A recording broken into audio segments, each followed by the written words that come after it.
La question de l'existence de Dieu est un sujet qui a fasciné l'humanité depuis des millénaires et qui touche à la fois la philosophie, la théologie et l'existence humaine. Pour aborder ce débat complexe, il est essentiel de définir préalablement ce que l'on entend par Dieu. Pour un chrétien, Dieu représente l'être suprême, créateur de l'univers, omnipotent et plein d'amour.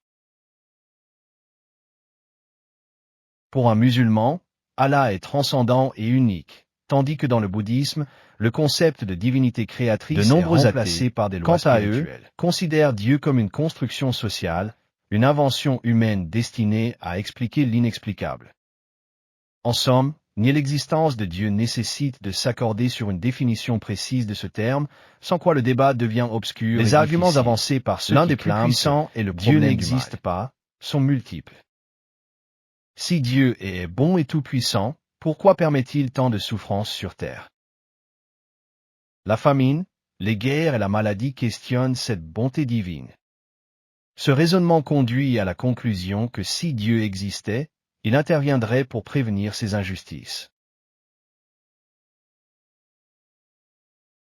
Pourtant, d'autres philosophes soutiennent que notre compréhension de la divinité pourrait être limitée, suggérant que Dieu n'agit pas selon nos attentes Parallèlement, humaines. L'évolution et le Big Bang offrent des explications scientifiques sur l'origine de l'univers et de la vie, rendant en quelque sorte Dieu superflu. Enfin, la vision psychanalytique de Freud imagine Dieu comme une projection de nos peurs face à la mort, façonnée par notre besoin de protection. Le doute et la remise en question ne sont pas l'apanage des athées.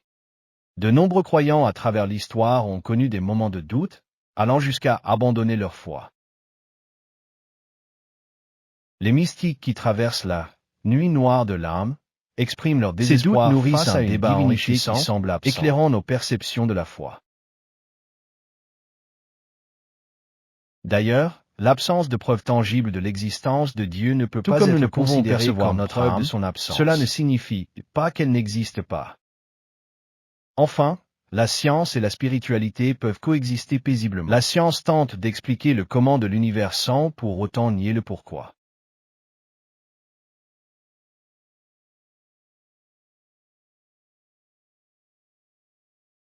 En conclusion, la discussion sur l'existence de Dieu ouvre un vaste champ d'exploration philosophique, spirituelle et existentielle, où chacun, selon ses croyances, peut puiser une profonde réflexion.